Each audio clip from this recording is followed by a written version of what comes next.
Welcome to another episode of Life is About More Than Living. The show was originally scheduled 7:30 because of technical difficulties on both ends, my end and the guest end. We're now diving into this new episode. A silent tongue changes nothing. A conversation with Luis Marquez, better known as Enrique. Um, and I've chosen that theme because it ties in well with what's happening now, as you will discover as you catch the show on YouTube, Spotify replay, Apple Podcasts replay. My show is supported by my book, Split Souls in Transition. Please click the link that's available in the bio. Hit this man up. Here's a very powerful book that's out. I'm going to bring him on stage now to talk about the impact and power of us using our tongues to bring about necessary change. You are Hello. officially on the stage now. Hello, hello, hello, hello. I gave a brief background thing. The quote I've chosen for this evening show, I try to use a quote for almost every show, which is, when an individual is protesting society's refusal to acknowledge his dignity as a human being, his very act of protest confers dignity upon him. Bayard Rustin, American leader. So when the dignity is denied, our protest confers our dignity back on us. This Amen. individual, I'm going to let him talk, speak, share about the impact of using your tongue. I don't normally highlight people with books, but I got his book link tied in here on Amazon. It's a crazy title that really taps into what's happening now. And I could go on and on, but I'm not, because I talk a lot in my own singular episodes.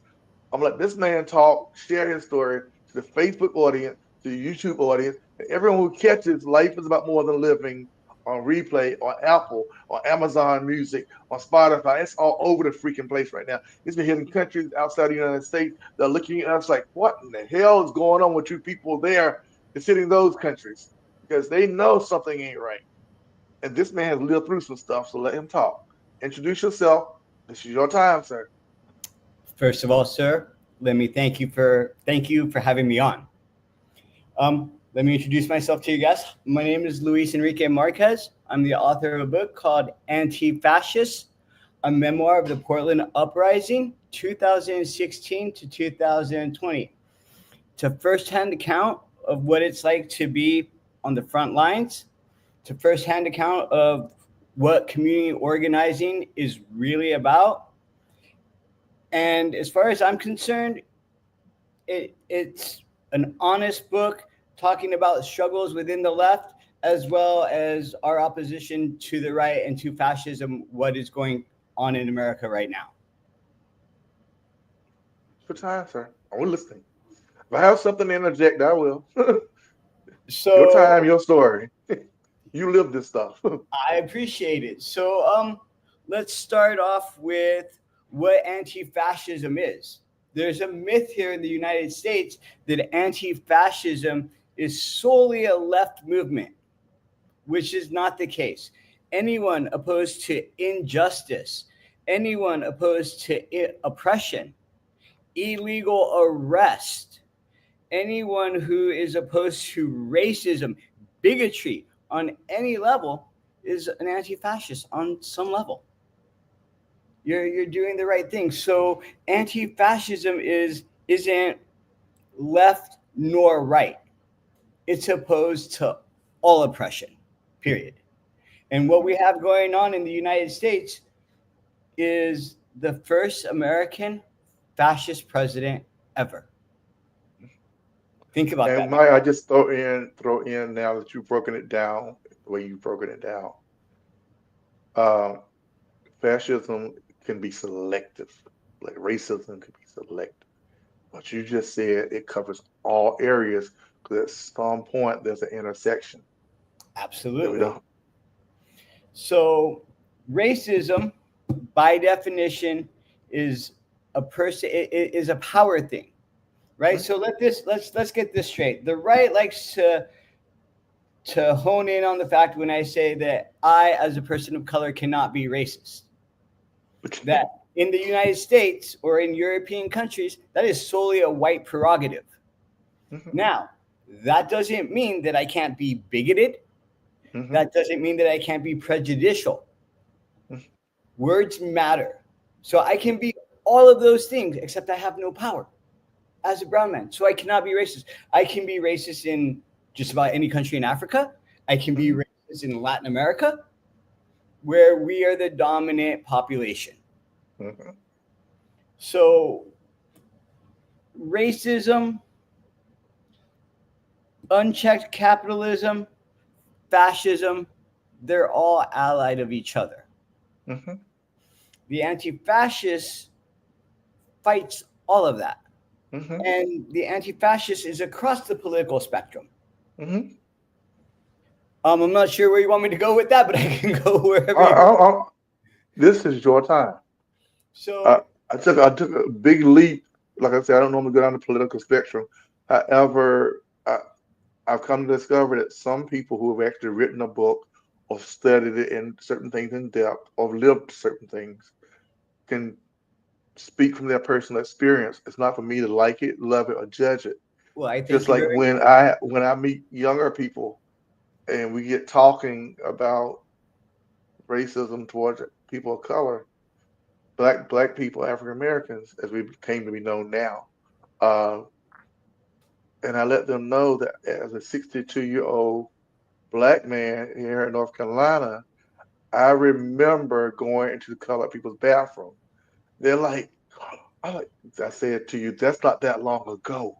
That's not that long ago, sir. And I'm that's and then I let them know that North Carolina created freedom schools, which are now known as charter schools and Christian academies, and delayed integration by creating freedom schools.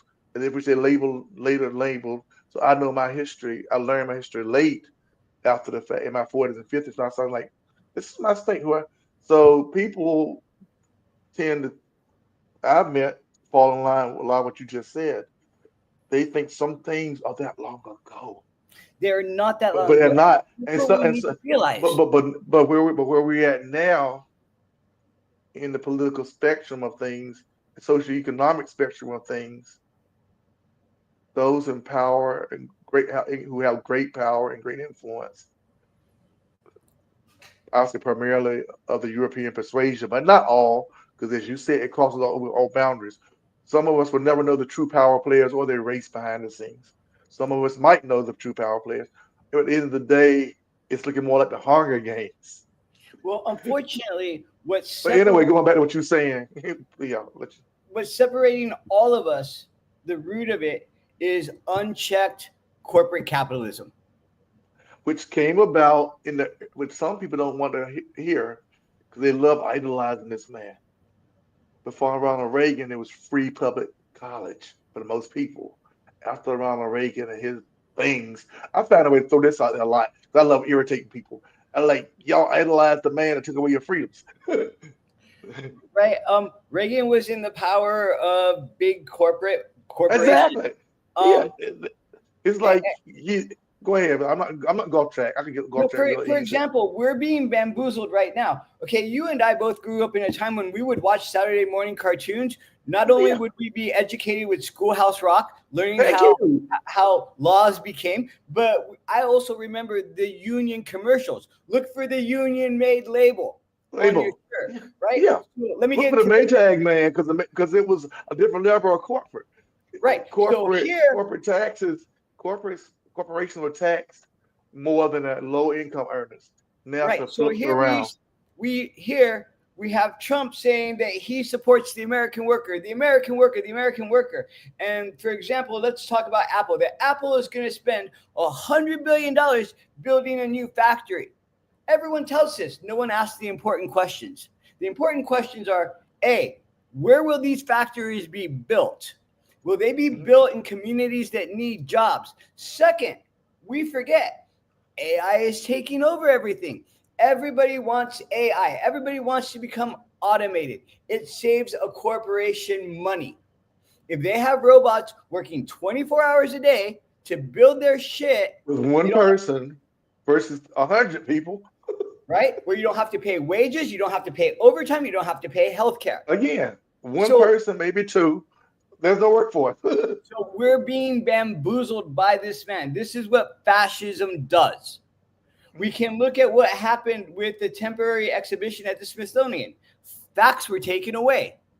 Mm-hmm. This is what fascism does. And Does. unfortunately, you and I may not be that far removed from using our own bathrooms again. That's never happened in my lifetime. But as you said, that happened in your lifetime. So to Mm-hmm. think that this is how you started life, being segregated, being oppressed, being Mm-hmm. looked at as a criminal walking down the street, to have your freedom, and then here at the end of the life, it's going to be taken away again. The very first thing any fascist government has ever done historically is build prisons. Mm-hmm. The Germans What's built happening? in 19. Everywhere. Yeah. But We are see, building alligator Alcatraz. I actually had opportunity to walk into local protests years ago. So I want to know what the experience was like. One of those protests was fighting. We walked through a housing project, acknowledging the prisoner pipeline that was created for people, men of color. And we went through the housing projects to do that, and we walked, and I'm like, this is what it feels like. But see, in the community where I walked in, it wasn't that big a deal because they'd seen marches like that before. Actually, it was Greensboro, the home of the sit-in. Okay, so they were accustomed to people rising and speaking up, and bringing local change. But I don't think anyone foresaw how that would reach out to everyone, like you're talking about now, and we're talking about now. It's not just a prison school to prison pipeline anymore. It's what's the right term for it? God, prisons for profit, something like that. That For-profit thing. prisons. So Yeah, let's. that word, yeah, yeah. So But we're not. I'm not trying to be negative on a lot of this, but I want to bring awareness to what's happening, so that people can make an informed decision.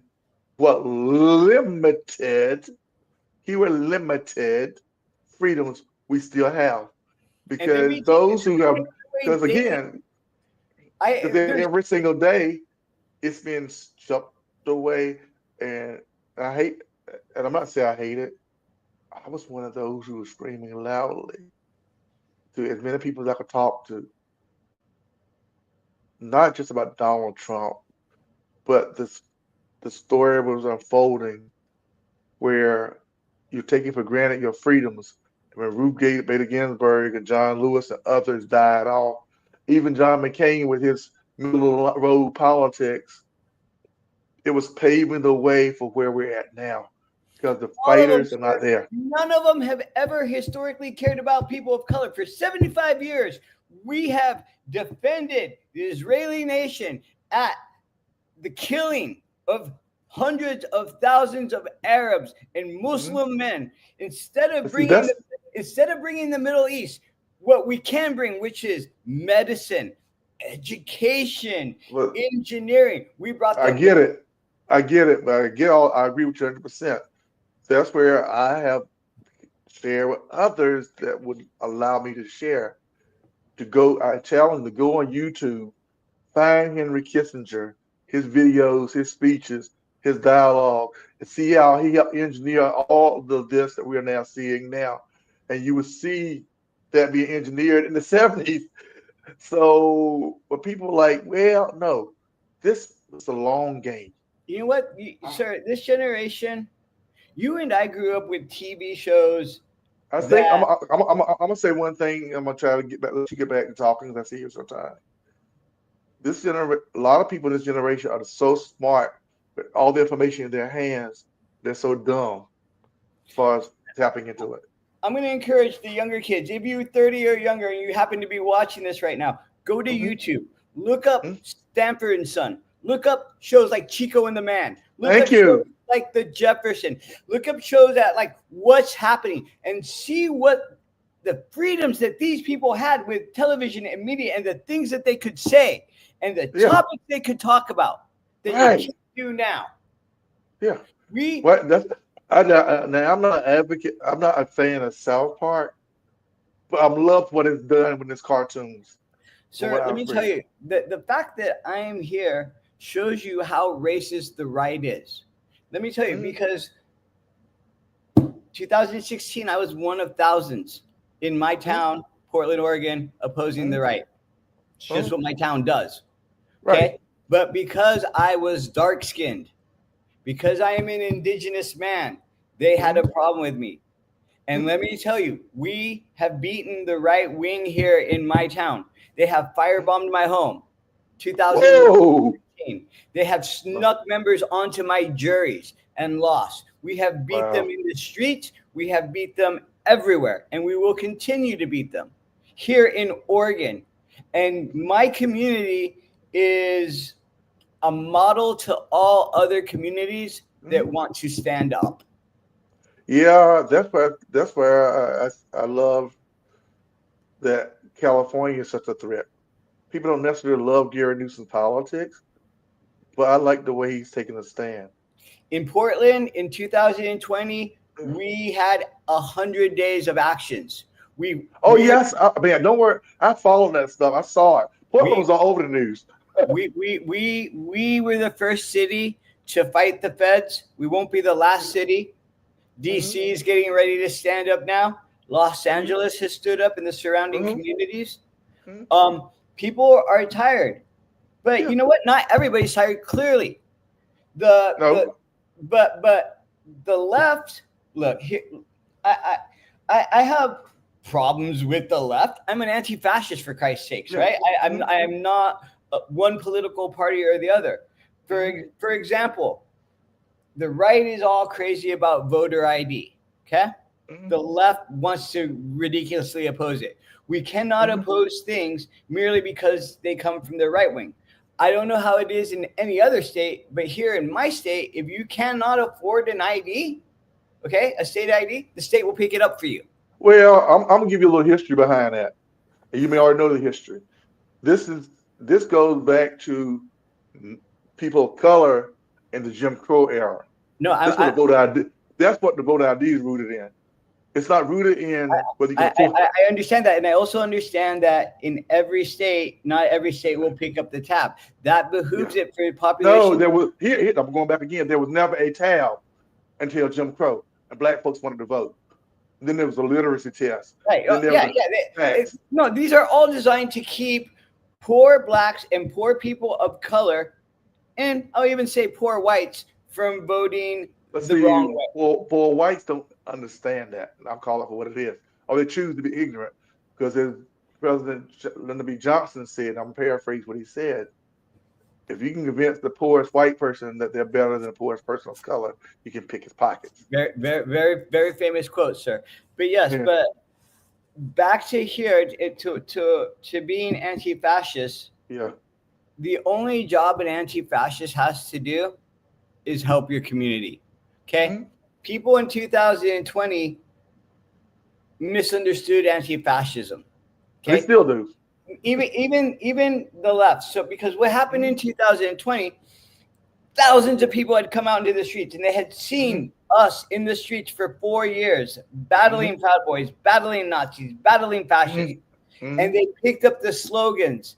They didn't pick up what we call the praxis, the philosophy of anti-fascism. Mm-hmm. Okay, so what that means is I'm not opposed to property damage because I don't look at property damage as violence. But it's time and place. Mm-hmm. Every action does not need to have something broken. It's time and Yeah. place. It's, you know what? It's, you don't hurt your community.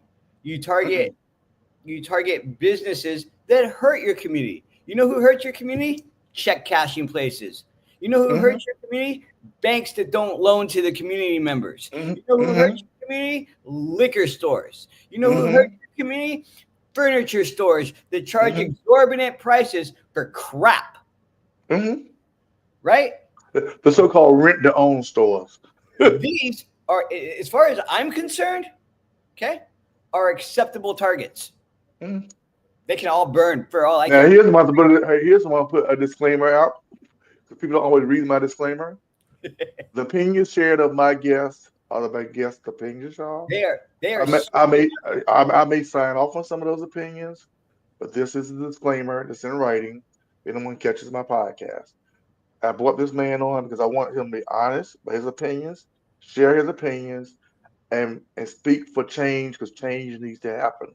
So So here's the thing. please respect his opinions. I know I'm gonna get some backlash in the comments, especially on YouTube. But this man has lived stuff some of us have not lived. Here's the thing. Personally, I do not agree with destroying property of anybody's property at any time. However, this is his opinion, so please respect it. So first of all, let me go ahead and clarify that up. I speak for no group, Okay. no one in particular. I I speak said yourself. Yeah. Yeah. and I speak for myself as an anti-fascist. Mm-hmm. Now, I'm a traditional anti-fascist, which means these three arrows, which is called the Iron Front. Mm-hmm. Symbolically, those stand for no fascism, no communism, Mm-hmm. no monarchy. Mm-hmm. I do not subscribe to any sole authoritarian leader. Mm-hmm. Period. I I totally believe. agree with you. I Totally agree believe. with you on that And here's the thing: because that's our what's happening now. We're our being leaders, forced into our authoritarianism. leaders of color have bamboozled us for my whole life. For 53 years, they have bamboozled us. They have told us another day is coming, another day is coming. Meanwhile, while for-profit education to prison pipelines have done nothing but continue to get stronger. Mm-hmm. Meanwhile, while education of brown and black people suffers Every single day. every 100% agree single with you. day, our opportunities suffer and we fight each other over scraps. Over, I'm gonna give it a good example. That's the So best word I can use. You use the best word. Leftovers, scraps, so hand me down. It's so like for, so for me, what they want, I'm going to provide a better future for my children by doing what they said. No, no, because my parents have tried that. My grandparents tried that. It fucking failed mm-hmm, miserably. It's time for something different. mm-hmm, Okay? And to people that are out there, for example, they want to be transphobes, mm-hmm. man, what's it matter to you how someone lives their life? Okay? Say it You all the know, time. I'm gonna tell you like this. I see it every day on the news. This Christian pastor, this right winger getting caught up in pedophile things. Our president is flipping out because that motherfucker runs with and is apparently a pedophile. Okay? Mm-hmm. I have never heard a story, never once, about a trans person molesting a child. Nope, Okay? nope. And you know what? I'm going to say it like this. Do I think it's weird? Yeah. That's it's to me, it's weird. But you know what? Look at me. Look at me. Right. I have I'm tattoos on my face. I have everything. right. I am weird just as much. You I'm can't gonna, I'm stop gonna throw anybody from something. living their life. I don't consider it weird. I consider it being creative for yourself. But I'm gonna throw this out there, and I've said it. But I say it here. I've said to people face to face. I'm gonna go back. I'm gonna bring in the faith aspect of it. Uh, I consider myself a very liberal Christian, free thinking Christian. People want labels. I'll give them something to work with. Here's the thing about when I say that. Do not. I challenge you. Do not be misled by the hype. Christianity in America has the greatest number of divorces, greatest number of pedophiles, greatest number of sexual. If you want to see sexual crimes, go to Republican convention. You see all the stuff they talk about exposed, or you hear about it, you read about it. As a person of faith, I say it like this. I'm going to be real simple. What happens in your bedroom is your business. What happens in my bedroom is my business. There should be no law to mandate what happens in my bedroom. If my child, though it hurt me in a certain kind of way to my heart, chooses comes to believe, however you want to interpret it, that they are of a certain gender, that's their business. It's still my child. So who are you to tell me how to love, treat my child or my neighbor's child? That should not be legislation. That should be human dignity. Going back to the quote again, our So big dignity. So that's why I say I agree with you 100%. I just want to throw a little spiel out to myself. I'm on the same page because this is nobody. Pardon, I try not to cuss. This is about a damn business, but the people living that life. so all anti-fascism is about is freedom. The right Freedom. wing, and you know what? Here's the thing, but if you're anti-fascist, you're real. Yeah. I'm not a leftist. I side politically a lot with the left, but the left has its own set of problems too. Okay, Yeah. I'm Both sides not, do. and I'm certainly not a communist, as I've said before. To me, and it's just me personally, the idea of being communist and calling yourself an anti-fascist is ridiculous because any philosophy that has gulags and re-education camps is not anti-fascist. Right.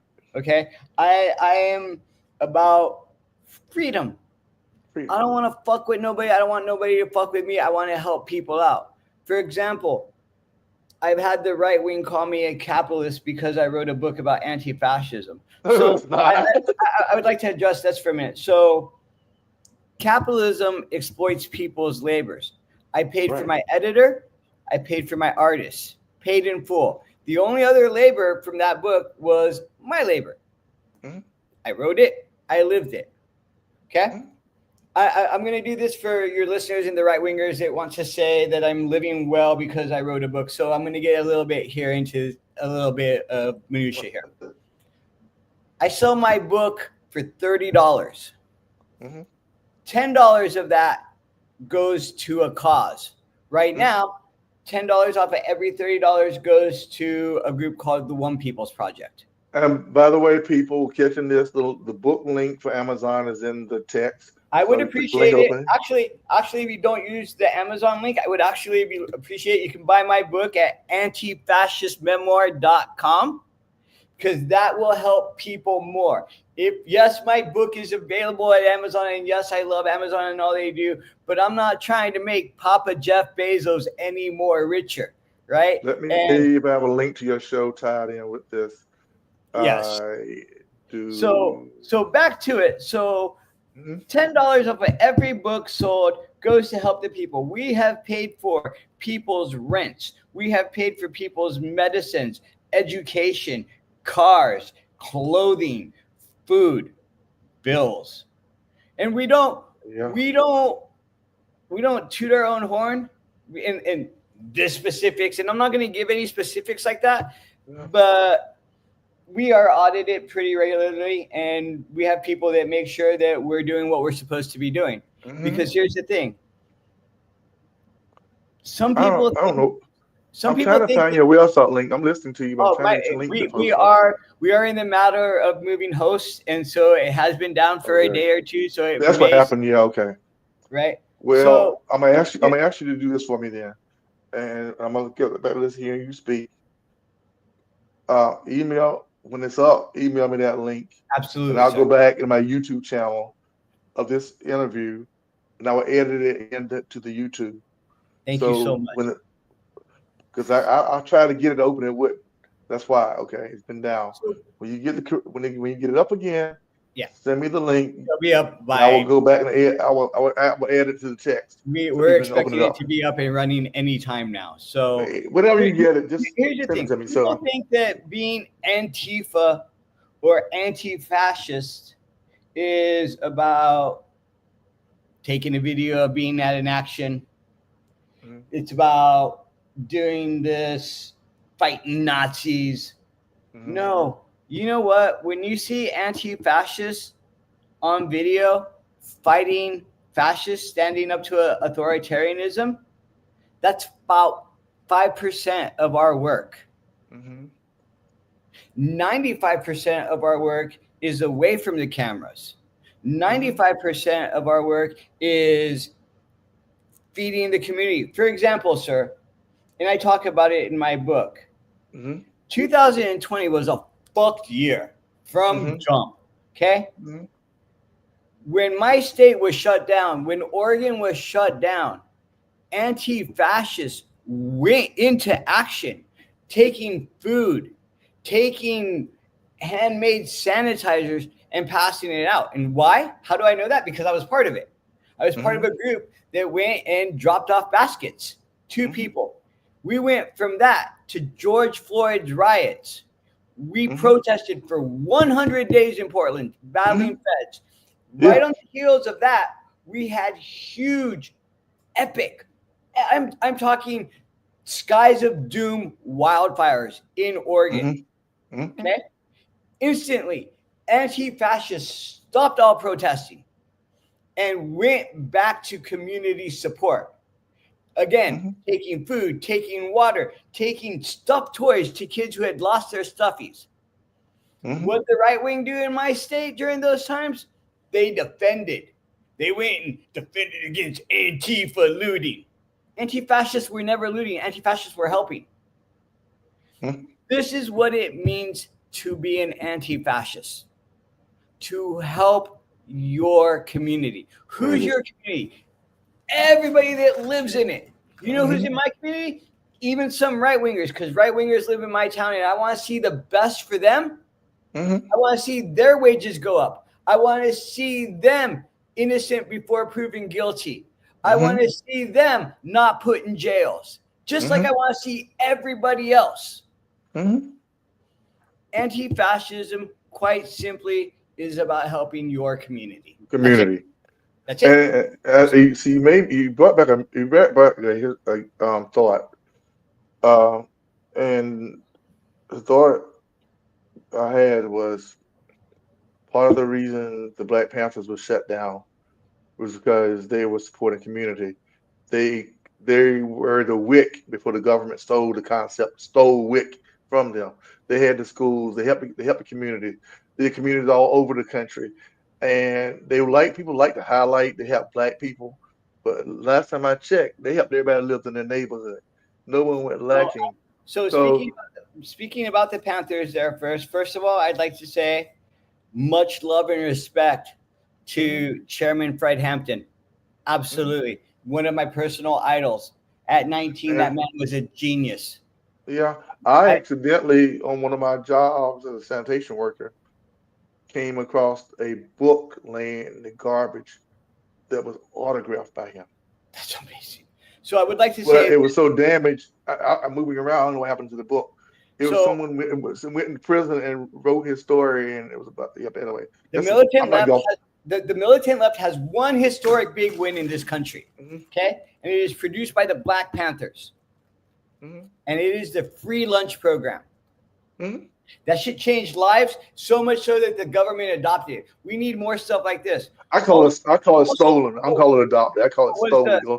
In my opinion, the downfall of the Black Panthers, our skin color, sir. Skin color, yeah. Because I'm going to tell you like this. White people don't know it because they are so privileged. They don't destroy our revolutionary movements. Okay? Traitors. We, people of color, destroy our own revolutionary movements. And why? Because they are dangled little pieces of this pie. What betrayed Chairman Fred Hampton? His bodyguard. His bodyguard worked for the state. That's what destroyed the Panthers. The Panthers were so riddled because this government has done such a phenomenal job over the last 60 years of infiltrating movements. And you know what? While they do it to the left, they don't just do it to the left. They do it to the right. We can look at the Malheur Ranch occupation, the 75 or so odd right-wingers that occupied that federal land with guns, and you look at them and like 30 of them were fucking cops or fucking informants. Right? But back to the Panthers and people of color. We do it to ourselves. We destroy our own movements. We destroyed the Panthers. The government didn't destroy the Panthers. We did it. Because we are so desperate to get a leg up. We will crucify ourselves thinking that a little bit of fool's gold in the short term is better than a whole piece of pie in the long term. We'll get a little bit of snack and think we're satisfied when we could have had a goddamn meal. Or the resources to have endless meals. Endless meals. right? And the white And man, your neighbor get endless meals, and your neighbor gets endless meals. we just need, because we take this example of this greed that's in front of us. You know, and what I mean by that is how many hip hop acts in the 80s and 90s glorified Trump. That dude was Jesus, right? But he didn't love us anymore then. We just didn't know. His dad didn't love us. His dad was a slumlord, right? But we see these examples and we think that that could be us. It could never be us. Why? Because they won't give us the education. Why? Because we don't have millions of dollars from our daddies, right? What they expect from people of color, we are shuffled into. We could maybe community activists on a low level, maybe a teacher, but mostly if we want the big dollars, you gotta be in TV, you gotta be a rapper, you gotta be a dancer, you got a fucking actor, an athlete. Nah, bro, there's millions of us that don't fall into those goddamn categories. Mm-hmm. How many lives have been ruined trying to achieve this unfathomable wealth? See, that's the other side of the coin. I have been privileged. I took for myself not knowing what I was stepping into, to know that there are countless people of color, of monetary wealth and influence, who do pour back in their communities on a greater scale. I'm not currently one of those. I've been in a room with those types of people. I'm gonna be in a room with those types of people again.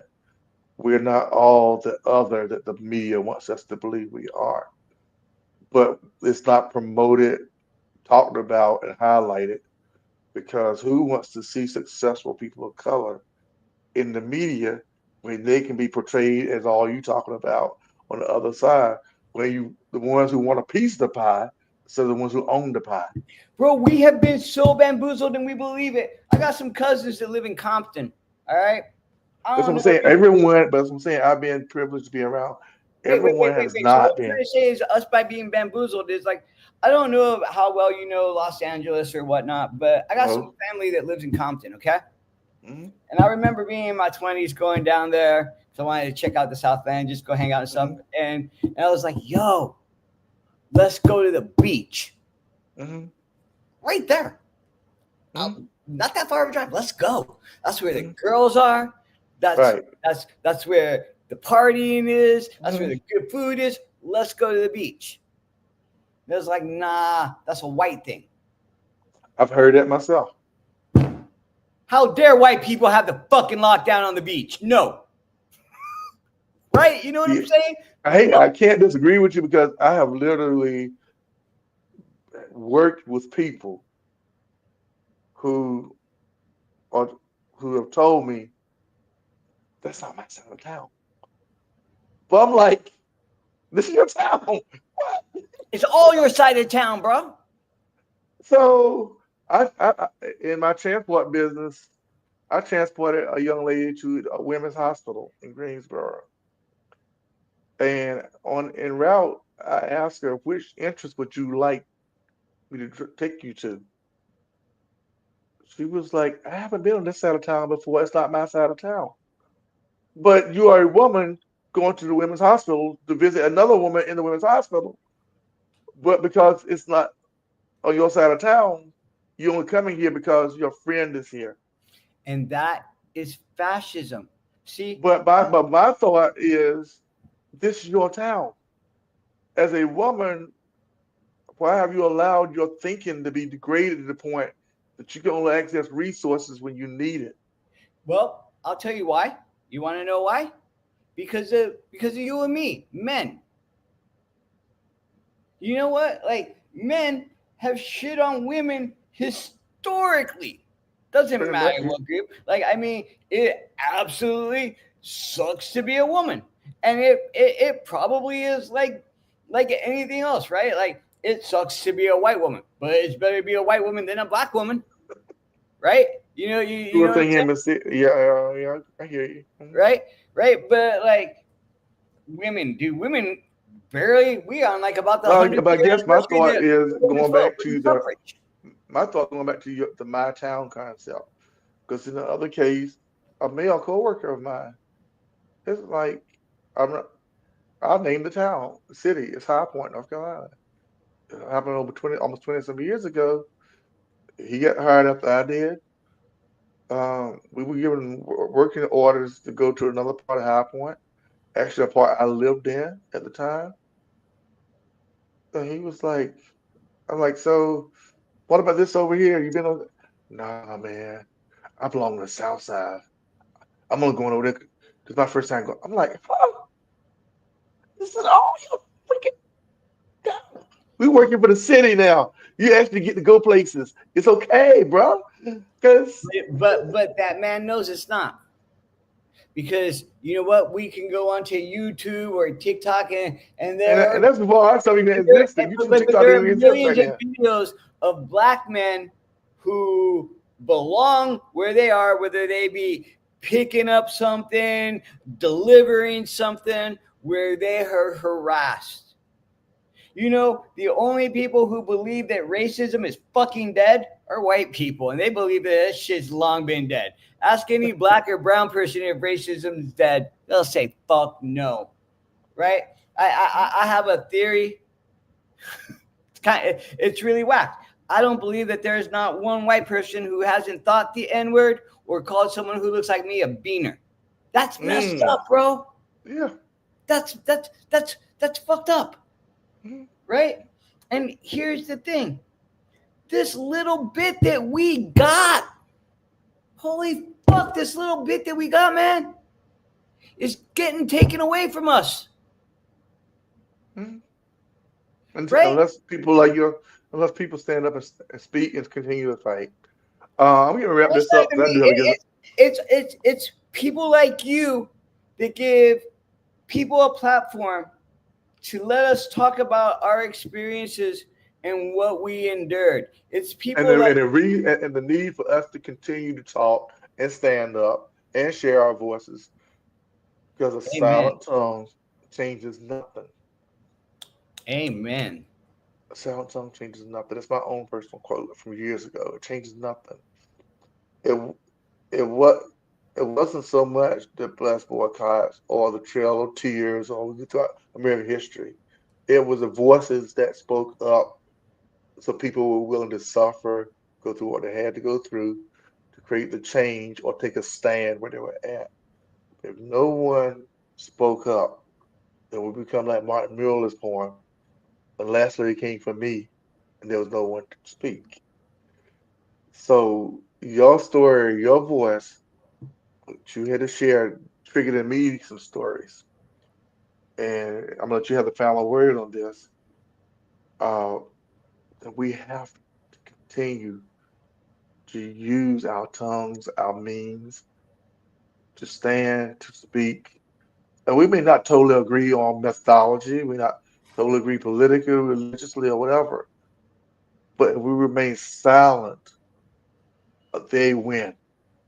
We could be in the same. You know what? I tell people we don't have to have the same praxis or political ideology, but you know what? We all need to be in the same ballpark. Thank you. Right? And that's a big. If you've never been to an NFL game or an MLB game, Yeah. stadiums are fucking huge, and they have Wow. Yeah. room for everybody. Everybody. And you know what? What I do want to say, sir, in closing, is again, thank you. I want to say, people of color, it's time to wake up. Hmm. If you are a gang member, it is time to take your beef with whoever you got a gang and put it to the side and come out and defend your community. Okay? First, let me say that. Built piggybacking on top of that, the feds are going to come to your town. They came to my town. They Hmm. went to Los Angeles. They're currently in DC. Hmm. If you don't want them there, you're going to have to go up and you're going to have to stand up. And it's Hmm. going to be fucking scary. Dude, I have been on the front lines. I have been shot with, like, here. This is a fucking weapon that they use in war that they use against citizens. Mm. Okay? If you look at my Vice documentary, which is called The Antifa Paradox, you can find it on YouTube. You see me pull out a live grenade that the feds left behind and show the reporter. This is what they are using against American citizens for what? For wanting to be free, for doing what you're born to be doing. Be free. So when they come to your town, stand up. When you see anybody assaulted, being kidnapped by ICE, stand up. You might catch a black eye. You might get hurt. You're going to heal. But you know what? In your soul, in your heart, you're going to feel good because you did the right thing. All right? You know who doesn't ever feel good? A dude who watches something horrific happens and had the opportunity of doing something.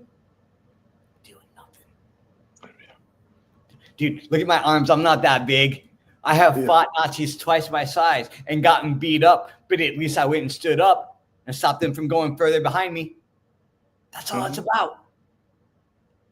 And you know what? To you guys that are too young to remember, I lived through the fall of communism, okay? And let me tell you something really fast. It wasn't anti-fascists that were black-clads that were in the streets and burning shit that overturned communism. Check this out. This gentleman here, Mr. Alfred, remembers. You know what it was? It was just people standing in the streets. That's all it was. If people in Poland stood in the streets and it fell, then Yugoslavia, then East Germany scared the shit out of Putin, right? Like people just were like, I'm tired of this. I'm done. We're just going to go stand out in the streets. They didn't say anything. They didn't say anything. They just stood there silently. That's all it takes, y'all. You know what? Your friends of color might not be able to use your bathroom soon. How weird is that? Might not be able to drink from your fountain. We might be going back to those days because that's where this dude wants to take us. Yeah. Him and the powers behind him. Yeah. That's obvious if you open your eyes up. It's time to fight.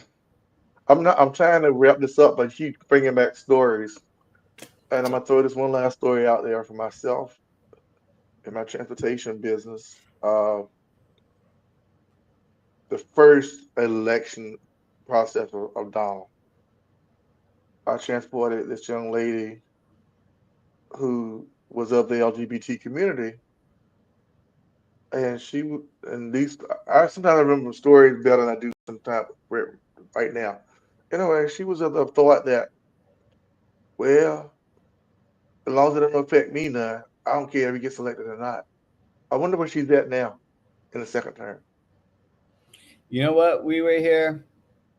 But anyway, that's enough of that part. We need to wrap this up so I can get some dinner and get ready to make sure you get access to the reels tomorrow. I'd like to say one last thing, sir, really fast. Okay. Why I fight? We can chat a couple minutes off camera, but go ahead.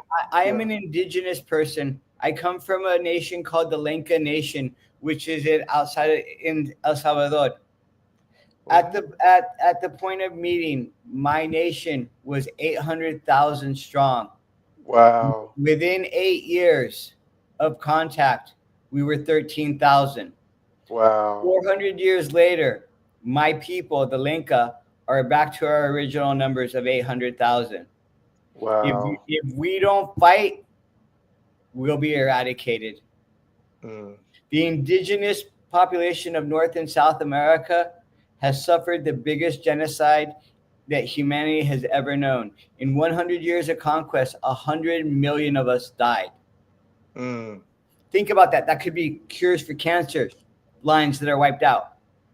People that could solve time travel. I don't know. We'll never know because all those human beings and all those potentials were wiped off the fucking face of the earth. Thank you so much. Again, anytime you want to have me on, sir, I am always here. I can see you being a returning guest. Thank you so much. Probably after the first of the year with some other people I'm bringing back. I'm taking you off camera for a minute. Close this out. Don't go nowhere. Don't go nowhere. So yes, this was a very challenging episode. Hot button topic item. Some things were said, some things were shared. The opinions expressed from my guests are his opinions, though I signed off on some of them because where we now stand, how can life truly be about more than living if we're not embracing or trying to embrace each other, be a support system, and let our tongues speak instead of our fists, our hands, and other forms? A sound tongue changes nothing. This podcast is supported by my book, Split Souls of Transition. Please find it as audiobook or paperback and purchase it. It has stories that definitely relate to this podcast episode. And y'all have a great time, great week. Another guest will be on tomorrow. Tomorrow's topic will be, I'll give you a snapshot real quick because I usually don't go there. But tomorrow's guest will be on tomorrow, discussing you're the one holding the pen. We're the, we're gonna dive into how we can rewrite our own stories, how we can challenge ourselves to write our own story. You're the one holding the pen.